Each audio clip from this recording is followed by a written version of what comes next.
اللہ رب العزت انسان کے اوپر مختلف حالات لے کر آتے ہیں۔ فرما بردار بندے کی نشانی یہ ہے کہ اس کے اوپر کیسے بھی حالات آ جائیں وہ اللہ رب العزت کو یاد کرنا نہیں چھوڑتا ہے۔ دنیا کے اندر کبھی انسان کے اوپر ایسے حالات آ جاتے ہیں کہ جب ہر کوئی ہاتھ چھڑا کر چلا جاتا ہے، اس کو کوئی آسرا نظر نہیں آتا۔ جس وقت کوئی آسرا نہ ہو، کوئی ٹھکانہ نہ ہو، کوئی مددگار نہ ہو، ہر طرف سے مایوسی ہو، تو ایک ذات ہے کہ جس کو اگر پکارا جائے تو وہ اس وقت بھی ساتھ دیتا ہے جب ہر کوئی ساتھ چھوڑ کر چلا جاتا ہے۔ وہ ذات اللہ رب العزت کی ہے۔ فرمایا اے ایمان والو، مدد طلب کرو اللہ رب العزت سے صبر اور نماز کے ساتھ۔ جو حالات آ جائیں ان کے اوپر صبر کرو، نماز پڑھو۔ ان اللہ مع الصابرین، بے شک اللہ رب العزت صبر کرنے والوں کے ساتھ ہے۔ صابر کس کو کہا جاتا ہے؟ کہ جب کبھی ایسے حالات پیدا ہو جائیں جو اس کی دسترس سے باہر ہوں،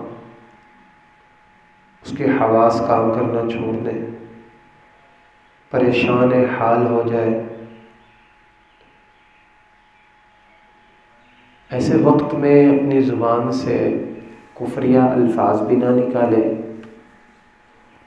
اور اس حال کے اوپر صبر کر جائے، اللہ کو یاد کرتا رہے۔ اس بات میں آتا ہے کہ قیامت کے دن اللہ رب العزت کی طرف سے اعلان کیا جائے گا، وہ لوگ کہاں ہیں جن کا اللہ کے اوپر حق ہے۔ لوگ پریشان ہو جائیں گے کہ اللہ کا کس کے اوپر حق، اللہ کے اوپر کس کا حق ہو سکتا ہے؟ یہ اللہ کا تو حق ہے کہ اللہ کی عبادت کرنی تھی، عبادت نہیں کی، فرما برداری کرنی تھی، نافرمانی میں زندگی گزارے، اچھے اعمال کرنے تھے، برے اعمال کر کے آئے۔ لوگ تھر تھر کانپ رہے ہوں گے۔ ان زلزلۃ الساعۃ شیء عظیم، اللہ قرآن میں فرماتا ہے کہ قیامت کے دن کی جو زلزلہ ہے بہت بڑی چیز ہے۔ کتنی بڑی؟ یوم ترونہا تذہل کل مرضعۃ عما ارضعت وتضع كل ذات حمل حملها وترى الناس سکارى وما هم بسکارى۔ فرماتے ہیں کہ اس دن کی گھبراہٹ کی وجہ سے حاملہ جو اونٹنیاں ہوں گی یا عورتیں ہوں گی وہ اپنے بچوں کو گرا دیں گی، ان کو اپنے بچوں کی پرواہ نہیں ہوگی۔ شیر خوار بچہ ہوتا ہے، پیدائشی بچہ، نو مولود بچہ ہوتا ہے تو اس کی بڑی کیئر کرنی پڑتی ہے، خیال رکھنا پڑتا ہے، ہر کوئی اس کا خیال رکھتا ہے۔ فرمایا قیامت کے دن کی ہولناکی ایسی ہوگی کہ ماں اپنے بچوں کو بھول جائے گی۔ وَإِذَا الْعِشَارُ عُطِّلَتْ، جب 10 مہینے کی گابن اونٹنی اپنے بچے کو گرا دے گی۔ فرمایا وَتَرَى النَّاسَ سُكَارَى، آپ لوگوں کو دیکھیں گے مدہوش ہو کے، آپ ایسا سمجھیں گے کہ یہ ہوش کے اندر نہیں ہے۔ وَمَا هُمْ بِسُكَارَى، تمہیں نشے کے اندر، نشے کی حالت نظر آئے گی، لیکن اللہ فرماتے ہیں یاد رکھو اس دن کوئی نشے کے اندر نہیں ہوگا۔ وَلَكِنَّ عَذَابَ اللَّهِ شَدِيدٌ، یہ اللہ کا عذاب بہت سخت ہوگا۔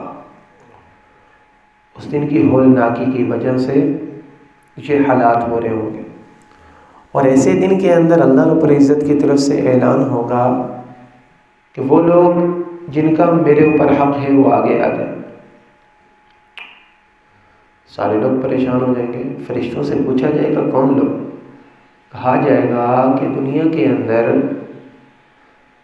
ایسی جماعت، ایسے لوگ کہ جن کو اللہ نے دکھ دیے، پریشانیاں دی، ان کی ذات سے پڑھ کر ان کے اوپر پریشانیاں آئی، دکھ آئے، مالی حالات بھی ان کے خراب ہو گئے، جسمانی حالات بھی خراب ہو گئے، خاندانی حالات بھی خراب ہو گئے، عزت کے اوپر بھی حرف آئے، اور اتنے آئے کہ جو وہ برداشت نہیں کر سکتے تھے، لیکن یہ سب کچھ ہونے کے باوجود انہوں نے صبر کیا۔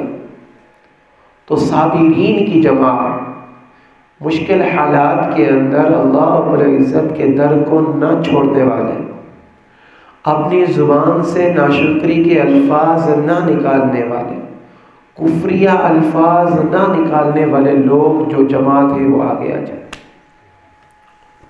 جس بات میں آتا ہے کہ بہت قلیل تعداد کے اندر لوگ آگے آ جائیں گے، تو اللہ رب العزت کی طرف سے اعلان ہوگا کہ یہ جتنے لوگ آئے ہوئے ہیں ان سب کو بغیر حساب کتاب کے جنت میں داخل کر دیں۔ ایک یہ جماعت، ایک اور جماعت جو دنیا کے اندر جہاد کی دعوت دیتے ہیں، لوگوں کو جہاد کی طرف بلاتے ہیں، خود جہاد کے اندر جاتے ہیں۔ جب قیامت کی ہول ناکی ہوگی، جس بات میں آتا ہے کہ داعی جو ہوگا نا جہاد کا، اللہ کے فرشتے اس کو چھپکے سے بلائیں گے تو سائڈ پہ آ جائیں، جسے وی آئی پی سیٹ اپ ہوتا ہے، سائڈ پہ آ جائیں گے اور اللہ رب العزت ان کو کہیں گے کہ ان کو جنت کے اندر داخل کر دو، کوئی حساب کتاب ان کے لیے نہیں۔ استعینوا بالصبر والصلاۃ۔ آج ہماری حالت کیا ہے؟ ہمارے اوپر تھوڑے سے مشکل حالات آ جائے تو اللہ رب العزت کی ناشکری شروع ہو جاتی ہے۔ امن یجیب المضطر اذا دعاہ ویکشف السوء ویجعلکم خلفاء الارض۔ کون سی ذات ہے کہ جب بندہ پریشان حال ہوتا ہے، پریشانی کی حالت میں اس کو بلاتا ہے، اللہ کو بلاتا ہے، اللہ کیا کرتا ہے؟ یکشف السوء، سب سے پہلے جو اس کی پریشانی ہوتی ہے اس کو ختم کر دیتا ہے، اور پھر اس کے بعد اس کو زمین کے اوپر خلیفہ بنا دیتا ہے۔ اللہ رب العزت اس کو بڑا رتبہ عطا فرماتا ہے، اور جو اللہ سے مانگتا ہے اللہ اس سے خوش ہوتا ہے۔ یا ایھا الناس انتم الفقراء الی اللہ، لوگو تم اللہ کے منگتا ہو، اللہ کے فقیر ہو، اللہ کے سوالی ہو، اللہ سے مانگو۔ واللہ هو الغنی الحمید، اللہ رب العزت بے پرواہ ہے، وہ تعریف والا ہے، وہ بڑی ذات ہے۔ تو اللہ رب العزت کو وہ مسلمان، وہ انسان پسند ہے جو ہر حالت کے اندر اللہ رب العزت کو پکارتا ہے، اللہ سے دعا مانگتا ہے، اللہ کے سامنے اپنی حاجتیں رکھتا ہے۔